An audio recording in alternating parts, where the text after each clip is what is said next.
या जागा वाटप होत नाहीये त्याचं सगळ्यात मोठं कारण वंचित बहुजन आघाडी नाही.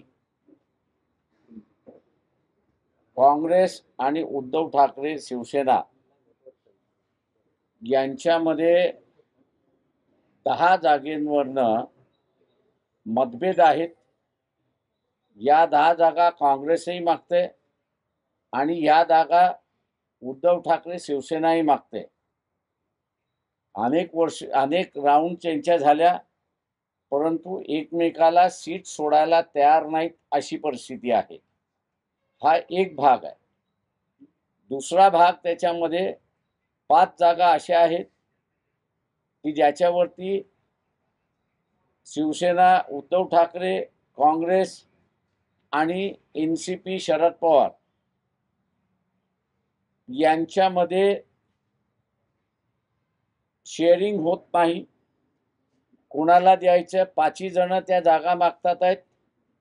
एकही जण सोडायला तयार नाही आणि म्हणून त्यांचा समझोता होत नाही अशी असणारी परिस्थिती आहे. संजय राऊत मीडियाशी असताना खोटं ब्रीफिंग करतात की वंचितने आमच्याकडे जागाच मागितलेल्या नाहीत. वंचित जागा ज्यावेळेस देईल त्यावेळेस त्यांची भांडणं मिटलेली असेल, त्यावेळेस त्यांची भांडणं मिटलेली नसताना ते एकत्र जाणार का, फ्रेंडली फाईट करणार का, याचा निकाल त्यांनी अजून लावलेला नाही.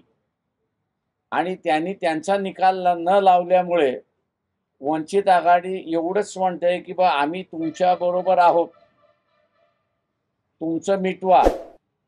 हे होत नाही असं लक्षात आल्यानंतर रमेश चेनिताल यांच्याशी मी टेलिफोनिक चर्चा केली आणि त्यांना विनंती केली की ते घोंगडं भिजत असलं तरी काँग्रेस आणि वंचित यांच्यामधला तरी समझोता आपण असारा पुढे घेऊन जाऊ.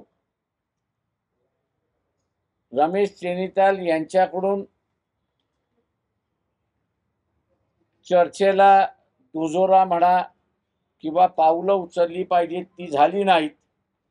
त्यामुळे आम्ही असणारा स्टेट काँग्रेस पक्षाचे अध्यक्ष खरगे यांना माझ्या सहीचं असणारं पत्र मी त्या ठिकाणी पाठवलं.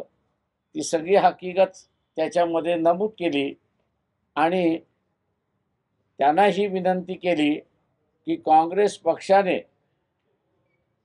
महाराष्ट्र विकास आघाडीकडे ज्या जागा मागितलेल्या आहेत त्या जागा आणि वंचित बहुजन आघाडी यांच्यामधला तरी आपण समझोता करूया. परंतु अजूनपर्यंत काँग्रेस पक्षाच्या कार्यालयातून त्यालाही दुजोरा मिळाला नाही अशी असणारी परिस्थिती आहे. ही आजच्या चर्चेच्या संदर्भातली वस्तुस्थिती आहे की जी आपल्या पुढे मांडलेली आहे. आम्ही अपेक्षा धरून आहोत की यांच्या चर्चा त्या ठिकाणी लवकरात लवकर संपतील आणि मग आम्हाला असणारा चर्चा यांच्याबरोबर करता येईल.